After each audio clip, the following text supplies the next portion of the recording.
It is rare when I find something metal detecting that I have a full story about what I have found. I usually have to invent pieces to fill in the gaps. In some cases, I don't know what the item even is. Rarely do I know who lost it, when, why, or what they were doing at the time. On July 10th, 2016, I was in the stream I had been working since the prior year. I was onto something here, an old swimming hole. I was doing my best to pull every coin and piece of jewelry that I could find. I have continued to search there year after year, and let's say this has been an amazing place. Really amazing. But this is a whole other story for a future video. On that day, along with a few silver coins, I found a bracelet, a rather heavy bracelet. I was highly certain when standing in the stream that it was silver, but needed to get a better look. In the pouch it went, and I continued to search.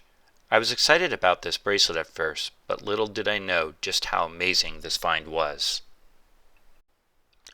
Once I got home, I found a sterling silver marking, but also a first initial, last name, and number were on the face. An internet search on the number provided a hit on a military ID with a matching full name. I now knew I had a silver bracelet with military ID and full name of who owned it. The bracelet was fully intact, minus the clasp, which I assume is why it was lost. I needed to learn more about this person.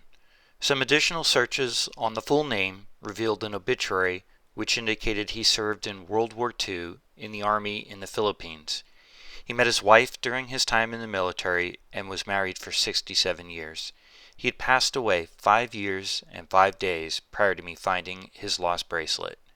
Based on the matching data on the military record and the obituary, I was 95% certain I knew exactly who this belonged to. From the obituary, I had a list of surviving relatives.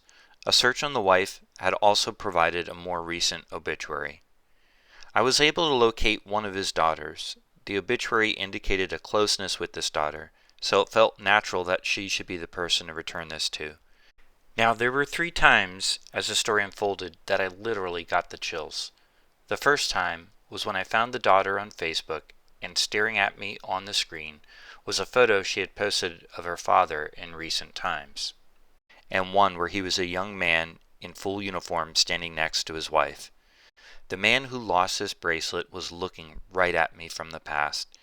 You can believe I zoomed in on both his and his wife's wrists in hope of seeing the bracelet, but it wasn't visible in the photo. Without question, this bracelet needed to go back to his family. I reached out via Facebook to message the daughter. After one response, I was blocked. I would later find out that someone recently tried to scam her online, so she assumed someone reaching out with a story about a long-lost bracelet was suspicious, to say the least. I couldn't give up. The man's obituary listed a surviving brother. I had a hard time finding him online. The only hit was on a church's website where he and his wife were listed as ushers. I called the church and was provided a phone number. I was a little surprised that I barely even needed to explain why I was contacting this man. Okay, moment number 2, where I got the chills. Actually, this entire conversation was such a moment. I had asked if he had a brother, and he indicated yes, but he had passed away. I explained what I had found and asked if his brother had served in the Philippines. He proceeded to tell me his brother did serve, and when he got out, went to college. At the time, his family lived near to where I live and found the bracelet. His brother was able to name the stream where it was lost and indicated they routinely swam there between 1945 and 1949. I explained to the brother how I wanted to get this back to the family. He did get in touch with his niece, and I was able to get an address. I assured her I wanted nothing at all other than an address. I put together a long letter explaining everything I knew, including a map view of where I found it. My wife helped me wrap and pack it neatly, and we sent it off to get back with the family that it belonged to. In my letter, I explained again that I wanted nothing at all, and if she felt the need to repay me, I would rather she donate to a charity or just do something nice for someone. She had called shortly after getting the package and spoke with my wife. Of course, she was very thankful. She indicated that she normally wouldn't have done this, but when driving past some motorcyclists stranded in the rain, she pulled over to offer them shelter as a way to pay it forward. This was the third moment of chills when I heard this. This bracelet was lost for 70 years prior to me finding it. I can't begin to imagine how many people, fish, turtles swam right past it, how many kayaks, rafts, and inner tubes floated above, and how many fishing lines were cast over it. This bracelet would wait patiently on the bottom of the stream since the time Harry S. Truman was president. It sat in the cold water after coming back from World War II. All the while soldiers would go off to fight in Korea, Vietnam, and Iraq.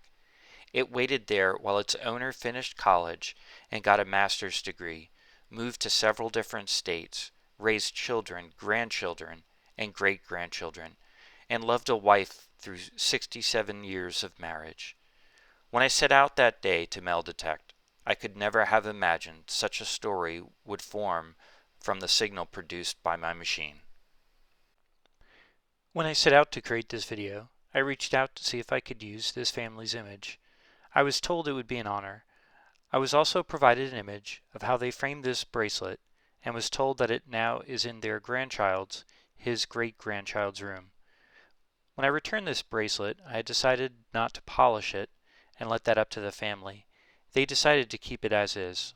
While I would have liked to see it all cleaned up, I'm glad they kept it as I found it. The years of tarnish are a part of this bracelet story.